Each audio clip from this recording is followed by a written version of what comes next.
que vous connaissez cette personne qui est sur la diapo, c'est Schumacher, qui est victime d'un traumatisme crânien grave. Il s'en sort. C'est notre cours, c'est le traumatisme crânien grave. C'est le traumatisme crânien plutôt aux urgences, c'est-à-dire l'attitude de vous, en tant qu'un projet de médecin, devant un traumatisme crânien au niveau des urgences. En fait, nos objectifs sont évaluer la gravité d'un traumatisme crânien, connaître les axos, c'est-à-dire les agressions cérébrales secondaires d'origine systémique, puisqu'il y a une lésion intracrânienne qui peut être aggravée par d'autres facteurs extra-crâniens. Savoir orienter surtout un traumatisme crânien, quand est-ce qu'on admet un traumatisme crânien au niveau de la réanimation, quand est-ce qu'on laisse un traumatisme crânien au niveau des urgences, quand est-ce qu'on va entreprendre le traumatisme crânien au niveau du bloc opératoire. Prendre en charge, bien sûr, le traumatisme crânien et surtout définir des urgences chirurgicales suite à un traumatisme crânien.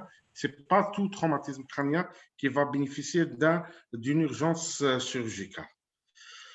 Afin d'opter ou afin de répondre à ces objectifs, nous allons opter pour ce plan, depuis l'introduction jusqu'à la conclusion, passant surtout par les lésions traumatiques et un petit mot sur la physiopathologie. En fait, le traumatisme crânien, c'est un grand problème de santé publique, puisqu'il va donner un impact socio-économique et surtout médical. À court terme, le risque majeur, c'est le décès. À long terme, le risque majeur, c'est l'handicap. L'handicap, lorsque je dis un handicap, c'est l'handicap et l'handicap physique qui va retentir sur l'environnement socio-économique du patient et de sa famille.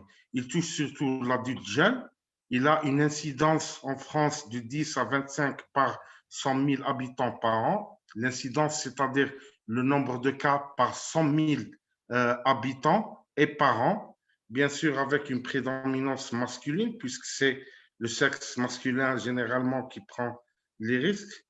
L'incidence des morts par traumatisme crânien, elle est élevée dans les pays occidentaux. Nous, on n'a pas des chiffres exacts.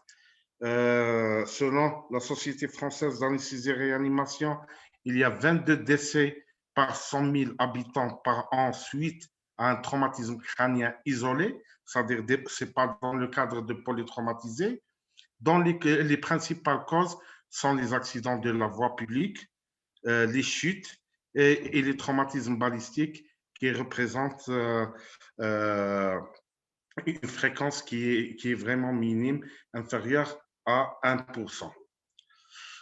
Donc, en définition, le traumatisme crânien, on peut les subdiviser en trois types. Un traumatisme crânien léger, moyen et le traumatisme crânien grave. Le traumatisme crânien grave, lorsque le coma Glasgow score il est inférieur à 8, alors que le traumatisme crânien moyen, c'est la perte de connaissance initiale ou une fracture de crâne, mais le patient reste toujours conscient.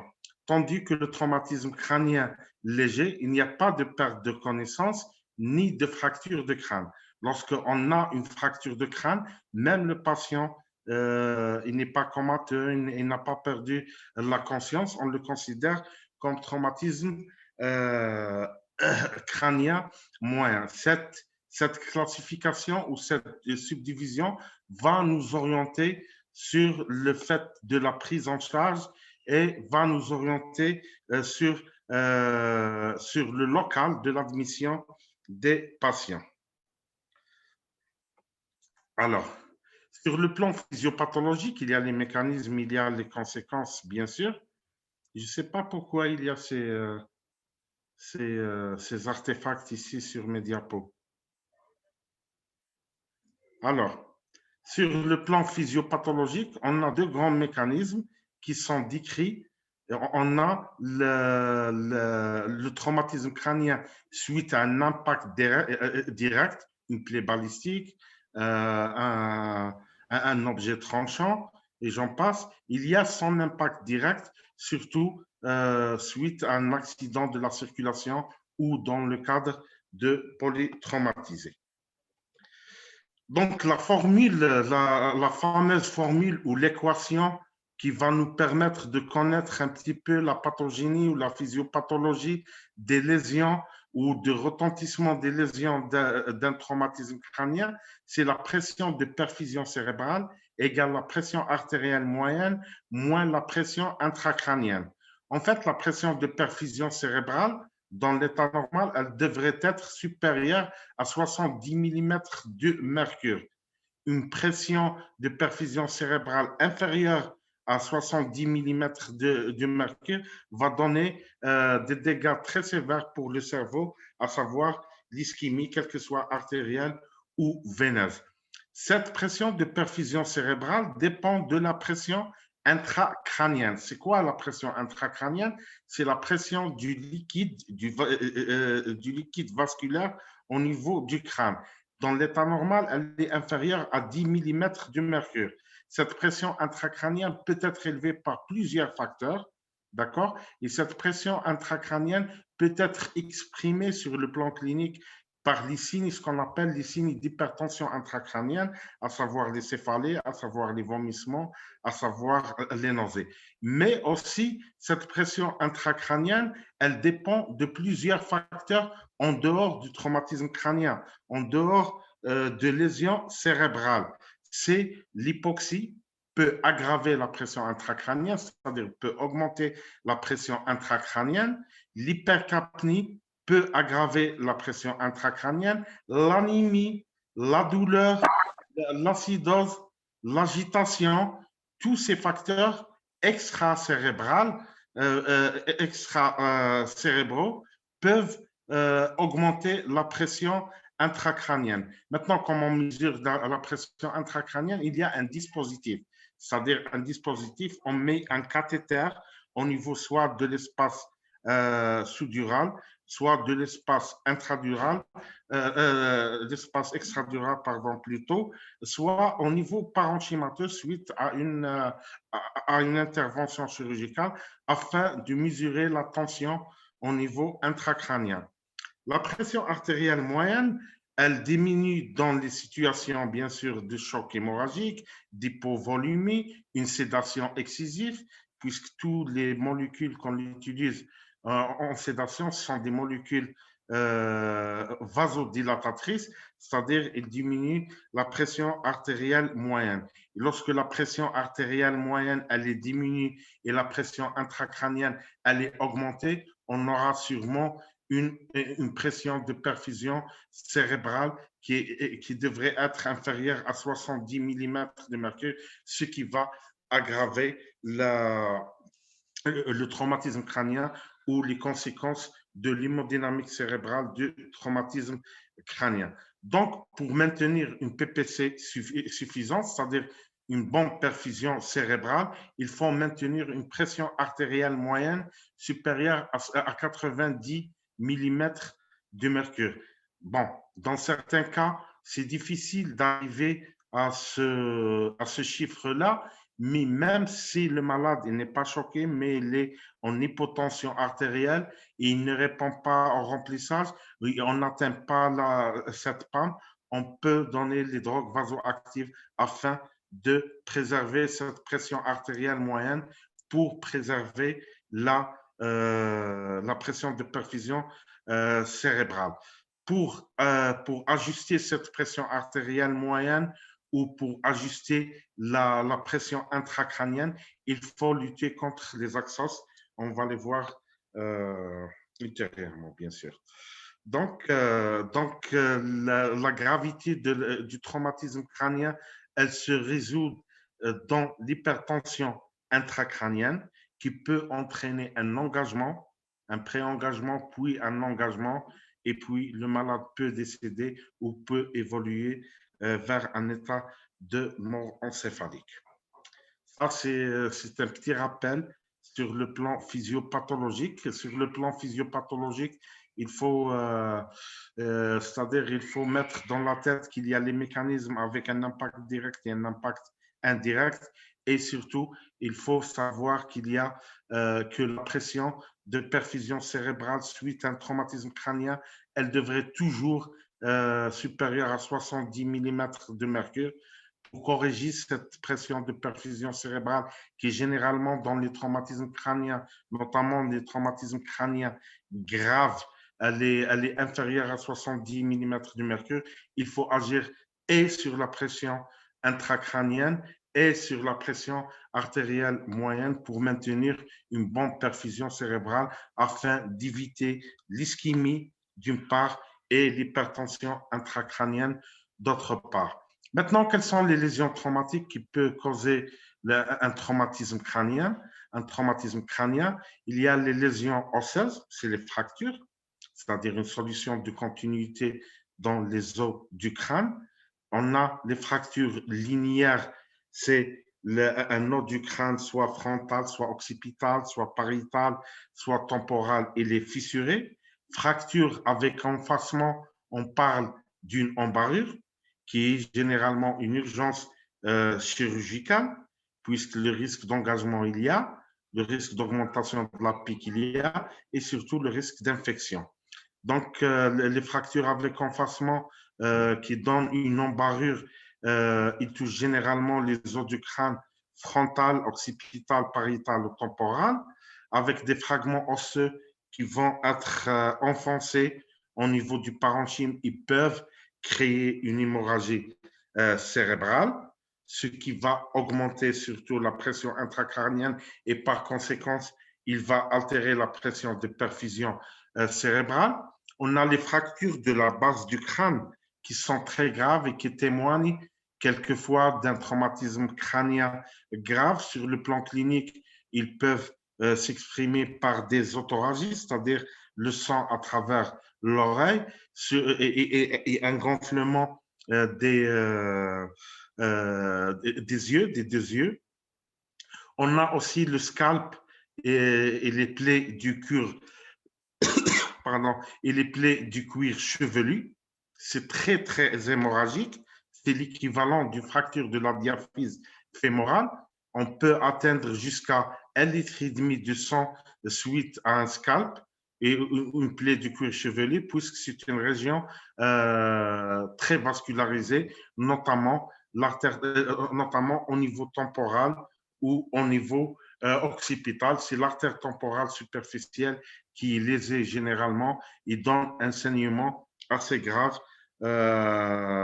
qui peut aller jusqu'à 1,5 litre. On peut la comparer même à une fracture de la diaphyse fémorale.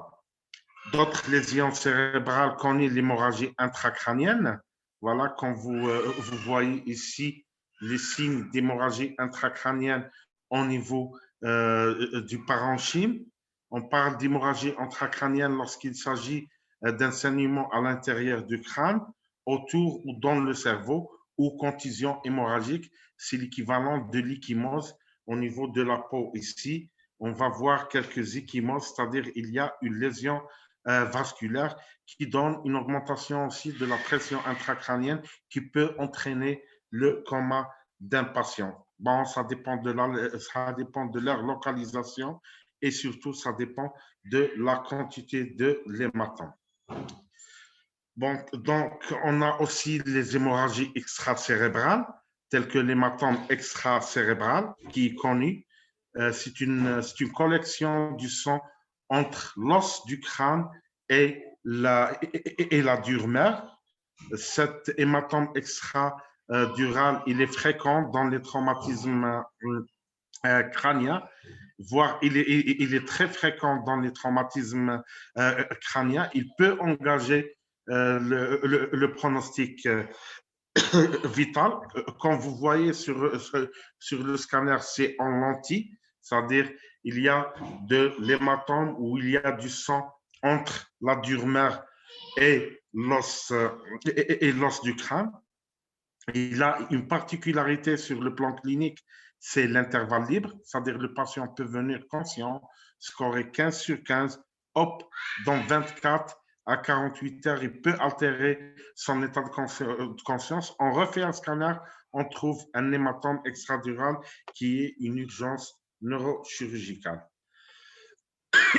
à drainer, pardon. Donc, pour l'hématome sous-dural, il s'agit d'un épanchement du sang entre la dure mère et le sous-arachnoïde. Il peut survenir d'une façon aiguë, d'une façon subaiguë et d'une façon chronique.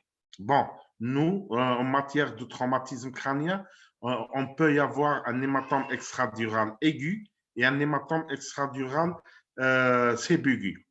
Il y a aussi un hématome sous-dural pardon, aigu et un hématome sous-dural subaigu. Il y a aussi un hématome sous-dural qui est chronique. Bon, sur le plan clinique, c'est l'installation de ce type d'hématome. Quelques jours, c'est l'hématome aigu. Quelques semaines, c'est l'hématome subaigu. Quelques mois, c'est l'hématome chronique. Ce qui nous intéresse, c'est l'hématome sous-dural aigu et subaigu qui faisant suite à un traumatisme crânien.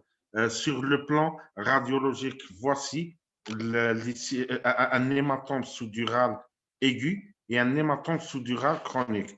Vous voyez la différence de l'homogénéité, c'est-à-dire le sang, il s'accumule d'une façon aiguë pour l'hématome sous-dural aigu et d'une façon chronique pour l'hématome sous-dural chronique. L'hématome sous-dural chronique, il y a d'autres causes de l'hématome sous-dural chronique en dehors des petits bobos de traumatisme crânien. Il y a le sujet âgé, il y a la déshydratation intracellulaire qui peut provoquer un hématome sous-dural chronique.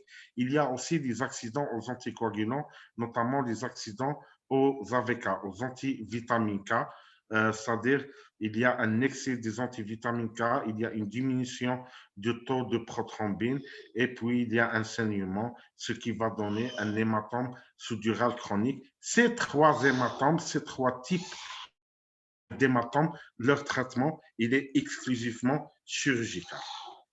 Donc, il y a aussi dans les lésions traumatiques l'hémorragie méningée. L'hémorragie méningée, elle est observée dans 33% des cas de traumatisme crânien grave. Les traumatismes crâniens graves, comme on a dit dans l'introduction, c'est des traumatismes crâniens où le coma Glasgow score est inférieur à 8. Elle peut être secondaire à une lésion du vaisseau méningé. Elle se voit ici sur le plan scanner, mais aussi on peut la diagnostiquer lorsqu'on fait une ponction lombaire. Il vient du sang non coagulable, c'est-à-dire le liquide, c'est-à-dire le LCR, il est mélangé du sang qui est venu du traumatisme ou de lésion des vaisseaux méningés. C'est-à-dire, on fait une PL, on trouve du sang qui n'est pas coagulable. C'est un signe d'hémorragie méningée. Il faut faire attention toujours, il faut craindre devant un traumatisme crânien, un traumatisme cervical associé.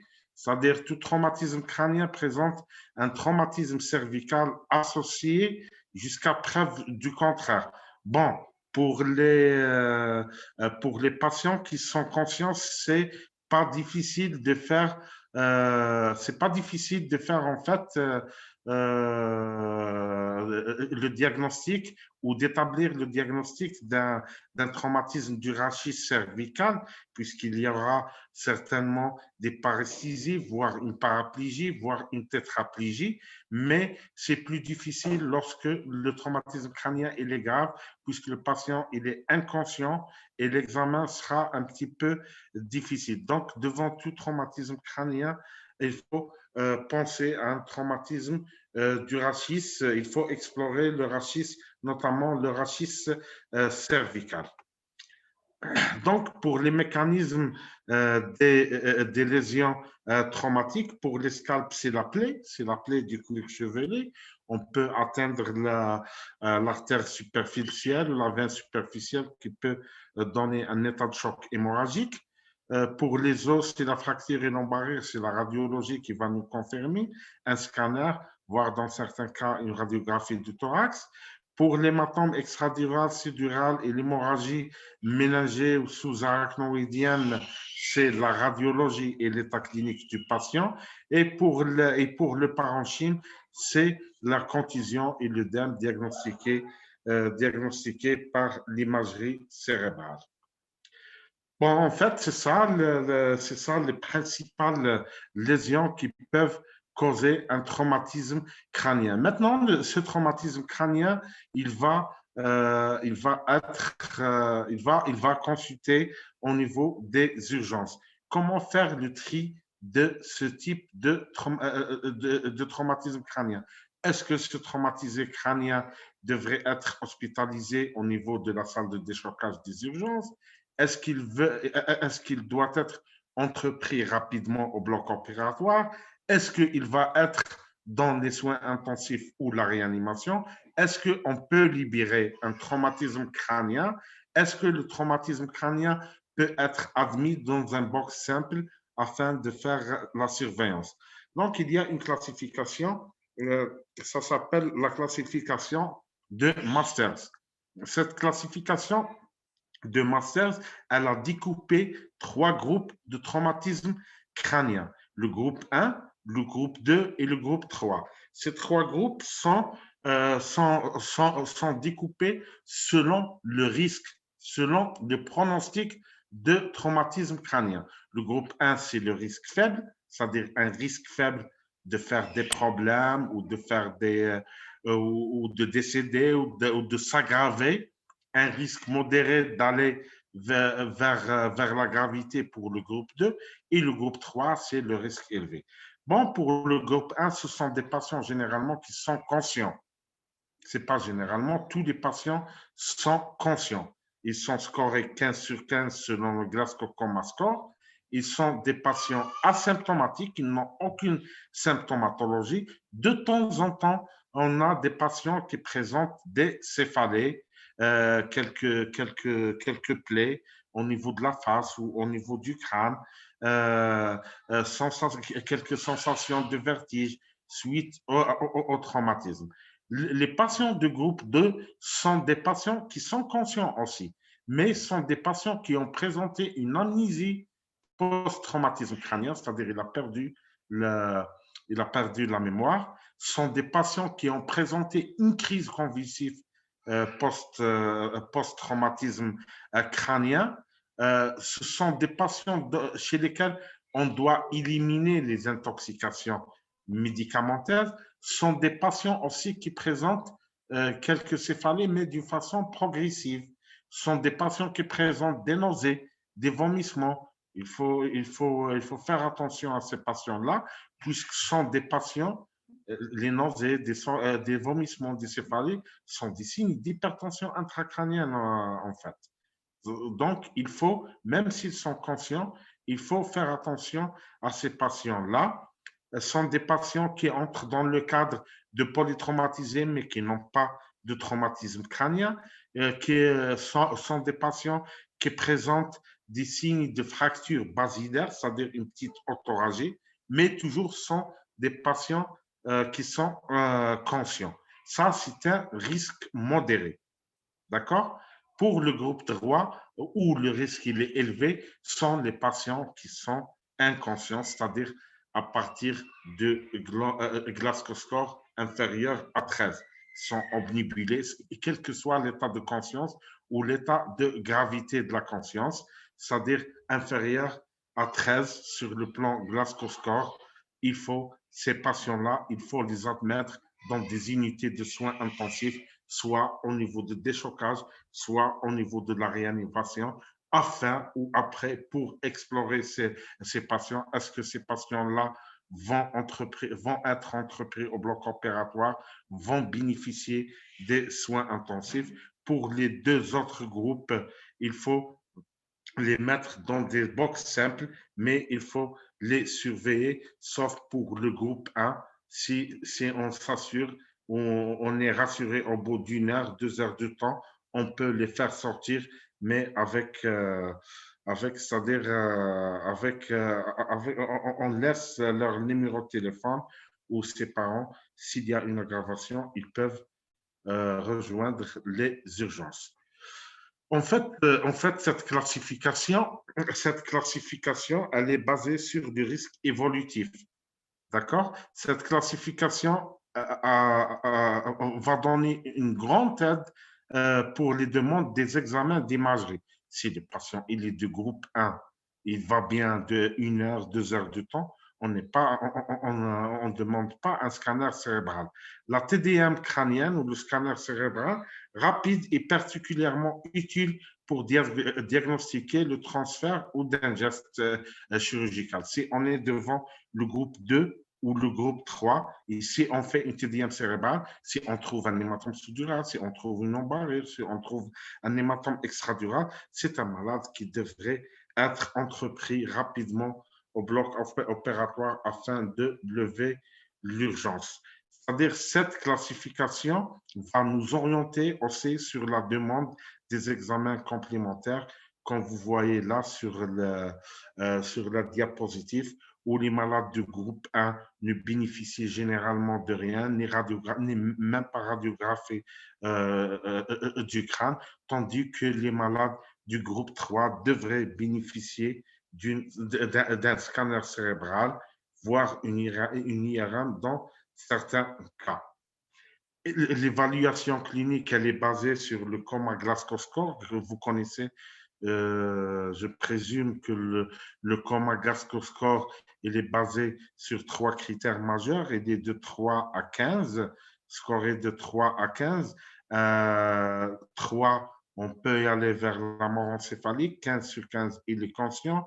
Inférieur à 8, c'est un traumatisme crânien grave. Il est basé sur un critère d'ouverture des yeux, réponse verbale et réponse motrice.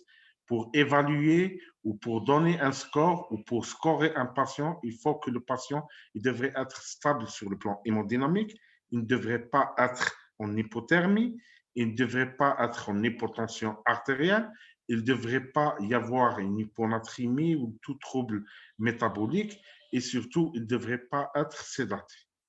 D'accord?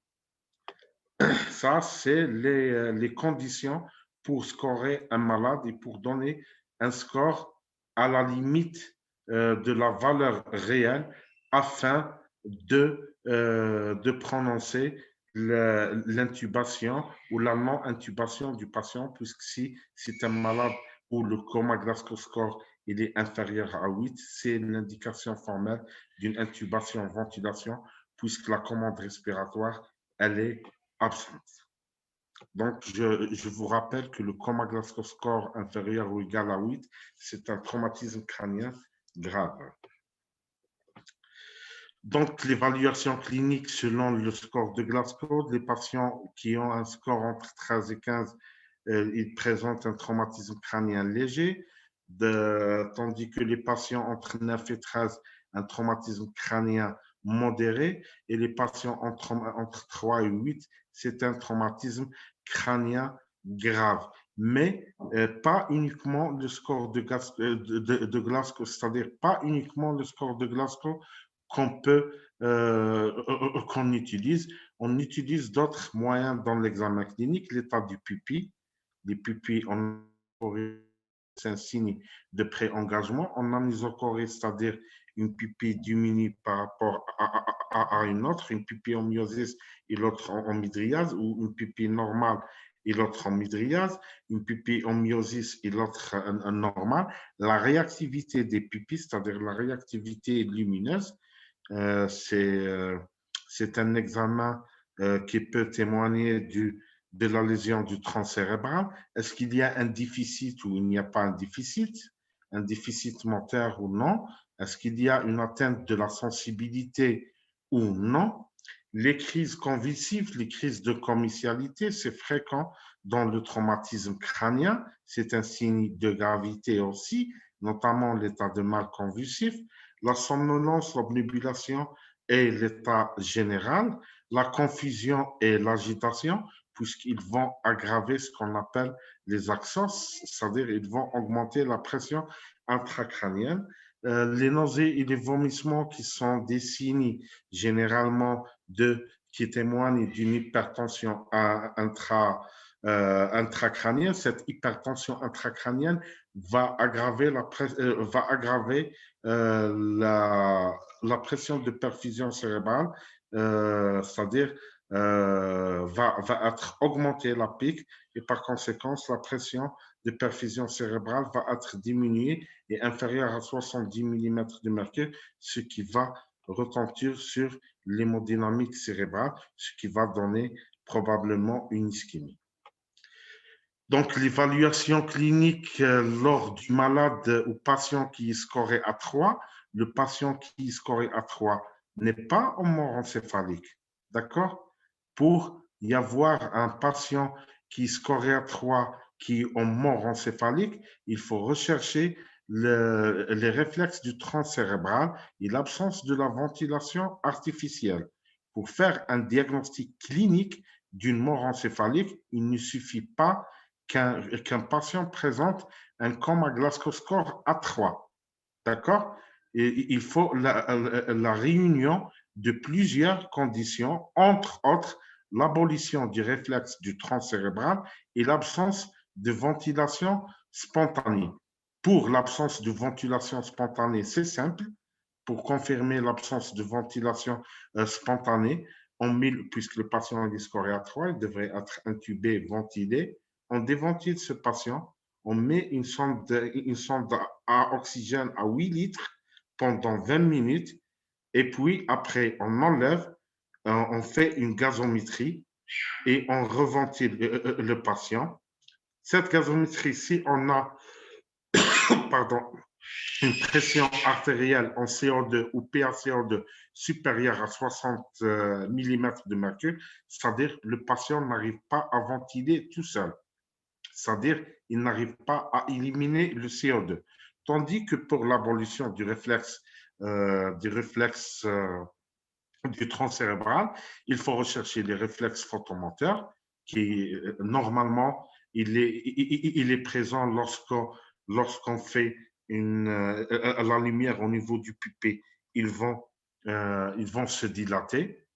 L'absence de cette dilatation ou l'absence de ce réflexe, c'est-à-dire il est aboli. Le réflexe cornéen, on prend une compresse et on fait sur la pupille. S'il fait des mouvements, il est présent. S'il ne fait pas des mouvements, il n'est pas. Tandis que pour le réflexe oculo-vestibulaire, la rotation, on fait une rotation de la tête euh, comme ça à droite et on voit est-ce qu'il y a un mouvement oculaire. S'il y a un mouvement oculaire, le réflexe il est là. S'il n'y a pas un mouvement oculaire, il est aboli. Le réflexe oculocardiaque, normalement, lorsqu'on fait une compression oculaire comme ça, on va y avoir une bradycardie. L'absence de cette bradycardie témoigne de l'absence de réflexe oculocardiaque. Et puis, le test d'hypercapnie, comme on l'a expliqué, c'est l'absence de la ventilation artificielle. Lors de la gazométrie, on trouve une PaCO2 supérieure à 60 mm de mercure après des ventilations de 20 minutes, mais sous oxygène. Sous oxygène par source à oxygène. Donc, comment prendre en charge un traumatisé crânien au niveau des urgences? Si un traumatisme crânien qui est léger, c'est-à-dire un Glasgow Coma Score entre 13 et 15, toujours un colis cervical, ça, je vous parle d'un traumatisme crânien isolé, hein, pas dans le cadre d'un traumatisme crânien dans le cadre de polytraumatisé. Toujours un colis cervical rigide, puisqu'on a dit le traumatisme crânien est un traumatisme du rachis cervical jusqu'à preuve de contraire. La glycémie, on doit la mettre, on doit la faire rapidement, puisqu'il peut s'agir d'un traumatisme crânien suite à une hypoglycémie. L'hypoglycémie aggrave le traumatisme crânien, l'hyperglycémie aggrave le traumatisme crânien. On va y avoir dans les axes là, voie veineuse périphérique, il faut utiliser toujours au début le sérum salé isotonique. Il faut éviter le sérum glycosé isotonique en dehors d'une hypoglycémie afin d'éviter l'aggravation des axos et afin d'éviter l'œdème cérébral. Oxygénothérapie, si on a une saturation en oxygène inférieure à 90, j'allais dire pour cent, bon, cette oxygénothérapie, elle varie en fonction de la réponse en fonction de la saturation du patient, peut aller 2 jusqu'à 6 litres par minute.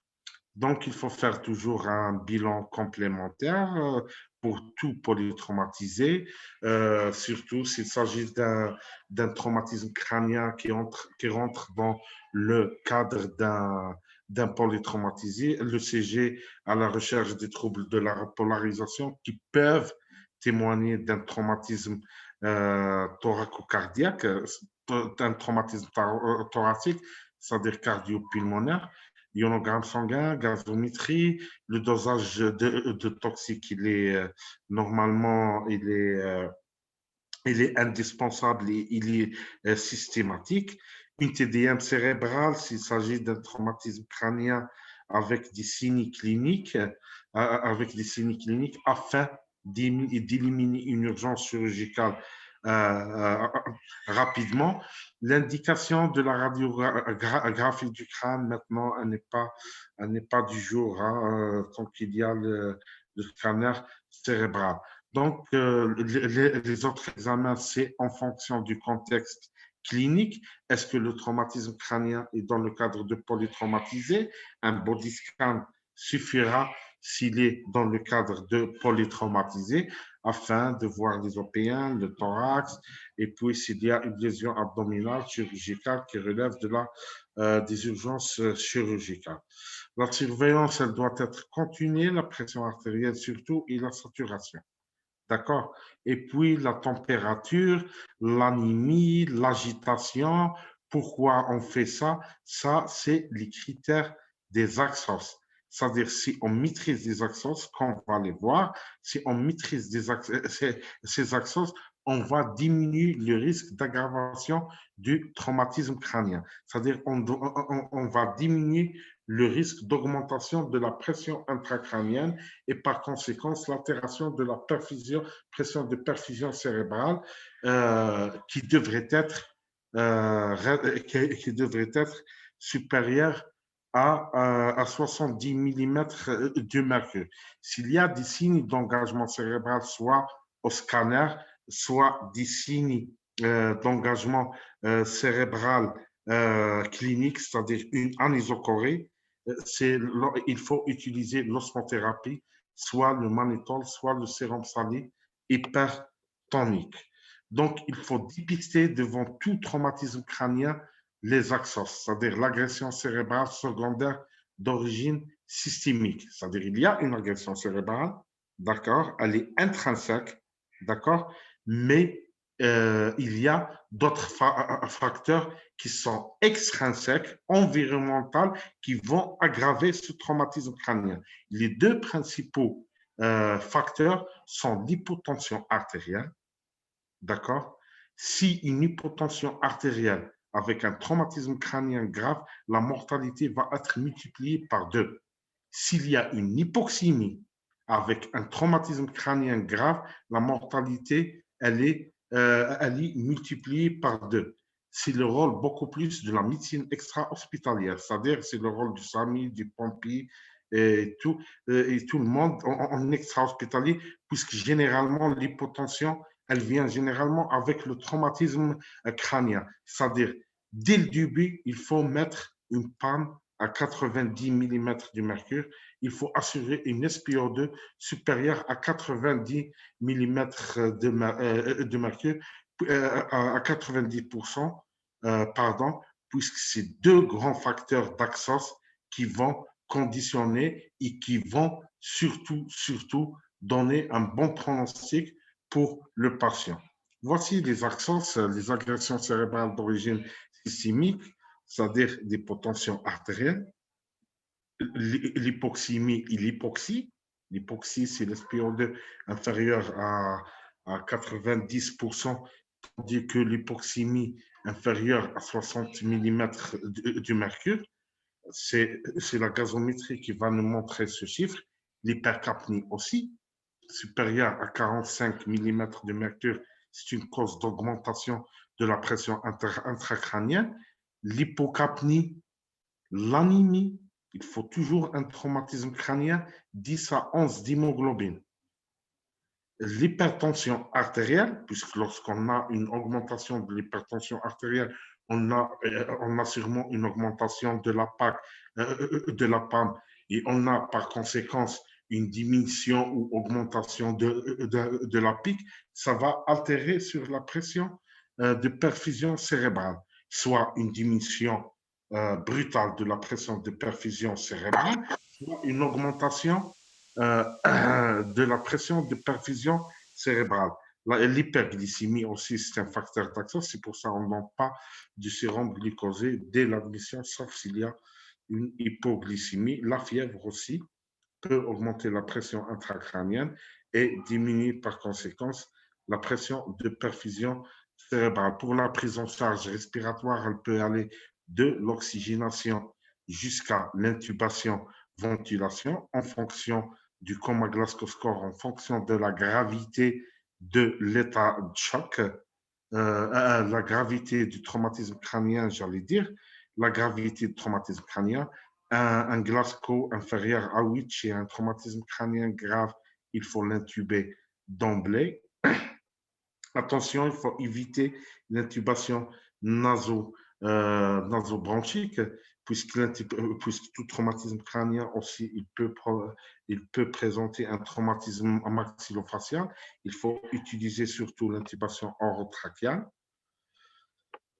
Pour la prise en charge hémodynamique, l'objectif principal, c'est de garder une pression artérielle moyenne supérieure à 90 mm du mercure, comme on l'a dit, soit par le remplissage, soit si elle ne répond pas au remplissage, c'est l'utilisation des amines vasoactives telles que la noradrénaline. Même si le malade n'est pas choqué, il faut ramener une pression artérielle moyenne à 90 millimètres de mercure. Tandis que pour le traitement de l'hypertension intracrânienne, qui est la conséquence la plus grave du traumatisme crânien, il y a des mesures générales lutter contre les actions, c'est-à-dire l'hyperthermie, le retour veineux de la jugulaire, une oxygénothérapie afin de ramener la saturation à 90, supérieure à 90%, une normocapnie, une volumie optimale pour avoir une pression de perfusion cérébrale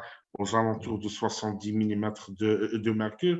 Il faut éviter les hypernatrémies, puisque les hypernatrémies, c'est un signe de déshydratation intracellulaire, traitement du trouble de l'hémostase et l'anémie, une sédation, une analgésie parfaite pour les patients qui sont intubés, ventilés afin de mettre le cerveau au repos, c'est-à-dire mettre une pique adéquate, une PAM adéquate.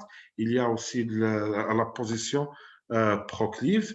Maintenant, ça dépend de la cause de l'HIC. Si tu as une hydrocéphalie, c'est le drainage du liquide céphalorachidien afin de diminuer la pression intracrânienne. En fait, le cerveau, il est fait de les liquides céphalorachidien, des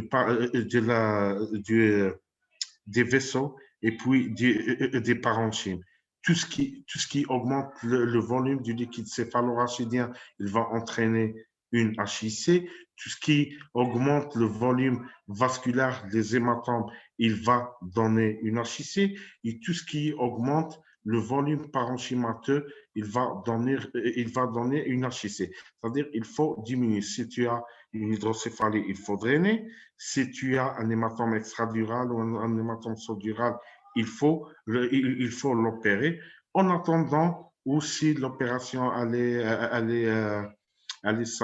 est différée ou c'est difficile d'opérer, puisqu'il y a des localisations où il y a des hématomes au niveau du cervelet, c'est difficile de l'opérer, d'accéder à cet hématome.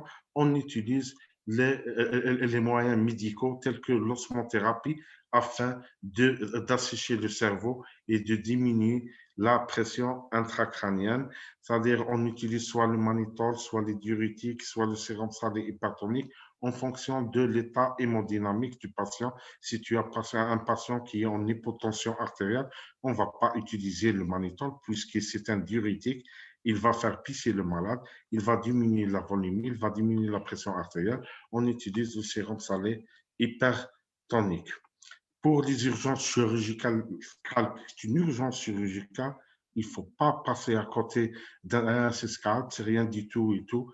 On a vu des patients qui sont décédés suite à un scalp, une plaie du cuir chevelu. La plaie du cuir chevelu ou les plaies du cuir chevelu peuvent entraîner des états de choc hémorragique. Rapidement, il faut les suturer afin d'éviter l'état de choc hémorragique et le saignement et par conséquent l'aggravation du traumatisme crânien. L'embarrure ouverte, il faut l'opérer aussi en urgence, puisqu'il y a un gros risque septique. S'il y a un germe au niveau du cerveau, ça sera la catastrophe. C'est une chirurgie en urgence. Pour le sudural et l'extradural aussi, ce sont des urgences neurochirurgicales. Il faut évacuer les hématomes. Dans le cas de traumatisme crânien avec une mort encéphalique, c'est-à-dire le patient il est scoré A3 sans sédation, ni hypothermie, ni hyponatrémie, avec les conditions de scorer le patient, s'il y a une abolition des réflexes du tronc cérébral, s'il y a une abolition de la ventilation spontanée confirmée par le test d'hypercapnie de la gazométrie. Ça, c'est le diagnostic clinique. Pour confirmer, il faut faire 2 EEG à 4 heures d'intervalle. On va trouver un traumatisme, on va trouver un tracé plat. Soit on fait une angio-IRM, on va confirmer la mort encéphalique. Ça, on ne parle pas d'un projet thérapeutique pour le mort, puisqu'il est en mort encéphalique, c'est la réanimation des organes afin dans l'optique de les prélever et donner les organes, mais dans un cadre régulier, dans un cadre législatif. Ça, c'est une autre paire de manches. On n'est pas arrivé à ce stade-là. On va y arriver, Inch'Allah. Et voilà, le traumatisme crânien, les principaux facteurs de pronostic de traumatisme crânien, c'est le coma Glasgow initial. Si tu as un traumatisme crânien scoria 6 et un traumatisme crânien scoria 13, ce n'est pas la même chose et ce n'est pas le même pronostic. L'âge aussi, l'âge avancé, le sujet âgé, c'est un facteur de mauvais pronostics par rapport aux sujets jeunes. Heureusement, les traumatismes crâniens sont beaucoup plus chez les sujets jeunes. Les accents aussi, et je note et j'insiste sur l'hypotension artérielle et l'hypoxémie qui aggravent le pronostic de traumatisme crânien. Au total, pour l'amélioration de la prise en charge de traumatisme crânien, il faut qu'il y aura une imagerie bien adéquate, le progrès de la réanimation et l'utilisation des dispositifs pour mesurer la pression intracrânienne et traiter en fonction de l'évolution de la pression intracrânienne et surtout la prise en charge préhospitalière, puisque si tu as un traumatisme crânien avec une hypotension artérielle rapidement ou une hypoxémie rapidement qui ne sont pas corrigées, ça va aggraver le pronostic de traumatisme crânien et je vous remercie. Oui, il y a professeur, il y a des questions. Oui. Oui, bien sûr.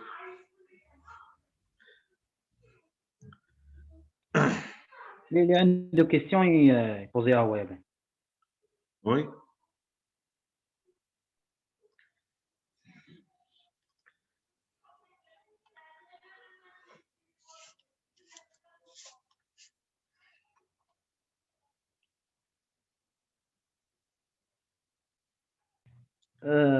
بروفيسور مكتبوا لك في لي ميساج كيف نشوفها وين نشوفها ندير بارتيسيبون اللي قدامها لي 3 بوين اللي قدامها عم بالي سبيسيفيكي كيفاش راك داير دي 3 بوين non discussion à côté de participants كاين discussion non ولا chat en anglais comment discussion en français ou la chat en anglais ما عندي désactiver arrêter la vidéo participants nouveau partage mettre le partage plus نشوف plus quoi conversation voilà il y a 27 il y a 27 questions Bon, عمل تحت خلاص. voilà. Voilà, هذا هما. ايه لتحت خلاص، لتحت خلاص، يعني هبط لتحت. Ouais. Oui, hein. Merci, merci beaucoup, merci. L'oxygénothérapie permet d'obtenir une normothermie, une normocapnie où on a...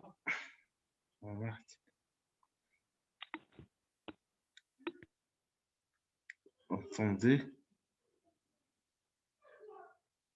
Attendez, il n'y a pas de son. Il n'y a pas de son.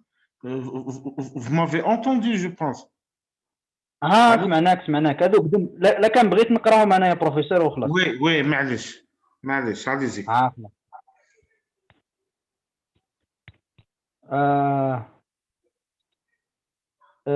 Première question, amnésie post-trauma, c'est-à-dire que le patient a perdu la mémoire après le trauma directement et puis il devient normal ou non?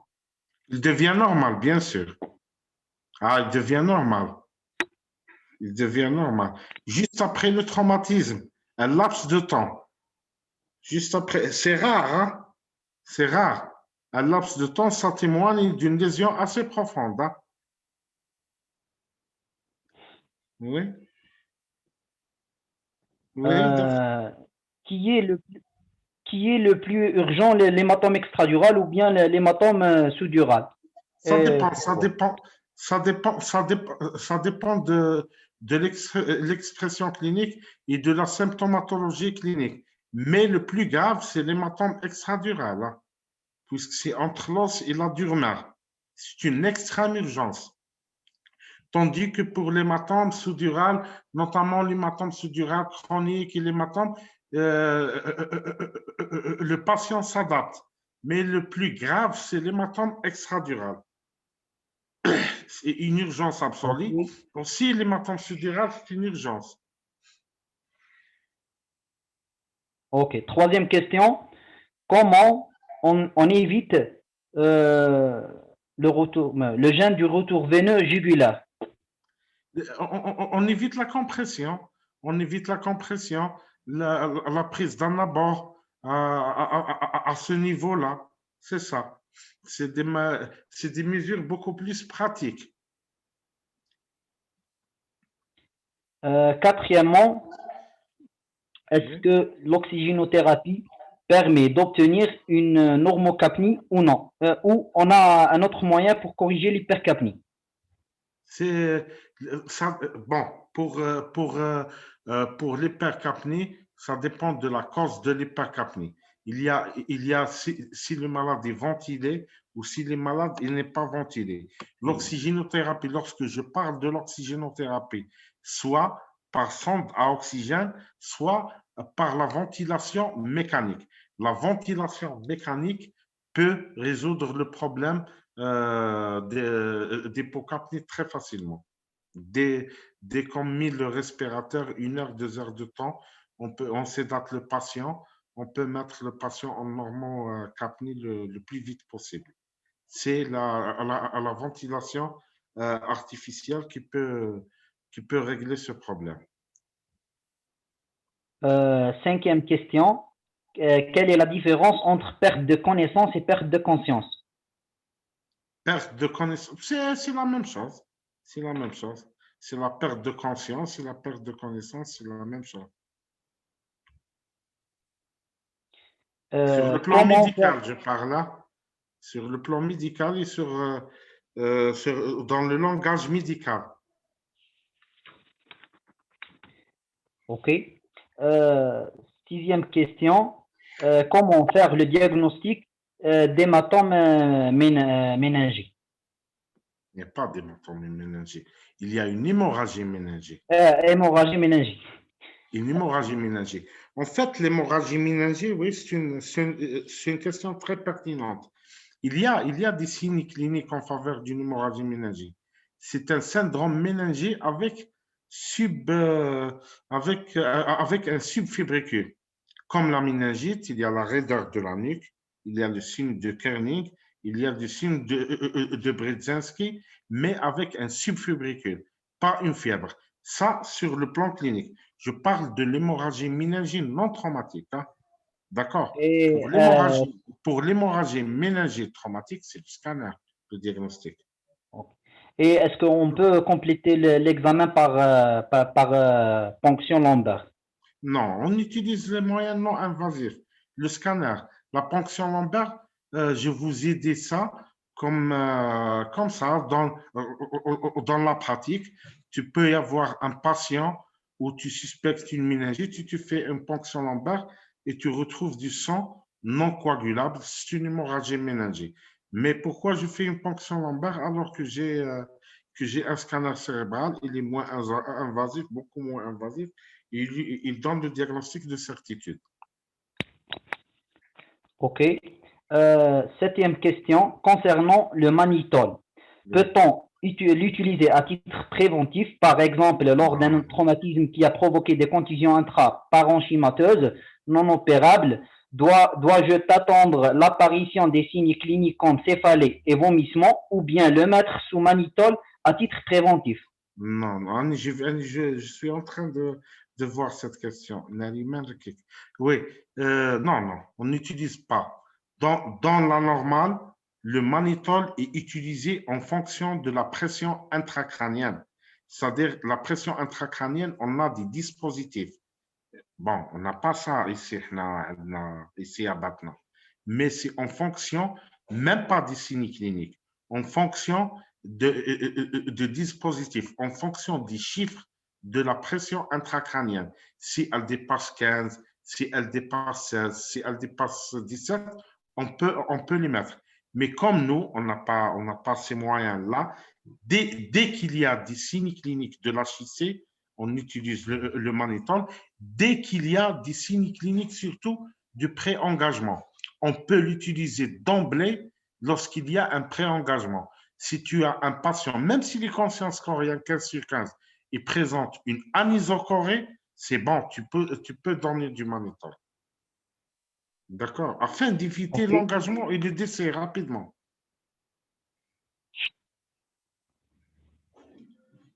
Euh, septième question, que veut dire par proclive? Proclive, c'est comme ça. C'est-à-dire, il faut lever la tête, comme ça. D'accord? Afin que le sang se draine comme ça, afin de diminuer la pression intracrânienne. Proclive à 30 degrés. C'est comme ça. C'est-à-dire, il faut mettre la tête comme ça. Le lit comme ça. Il faut mettre la tête comme ça. ماشي demi-assis, ça c'est la tête. D'accord? D'accord. La dernière question, j'ai pas compris pourquoi on dose la troponine et on fait un ECG. Ouais. Puisque dans le cadre, un traumatisme crânien peut être dans le cadre d'un polytraumatisé. D'accord? Il y a ce qu'on appelle la contusion myocardique. D'accord? Il peut y avoir un ECG tout à fait normal. On dose la troponine pour voir est-ce qu'il y a une contusion ou non. D'accord? Mais bon, il y a l'échocardio, il y a d'autres moyens. OK. Je pense qu'on a terminé les questions. C'est bon, c'est enregistré, la vidéo. Ah, bien sûr, ouais. Ouais, tu Ouais. peux me l'envoyer en mail, Chihab. Bien sûr, il n'y a pas de problème.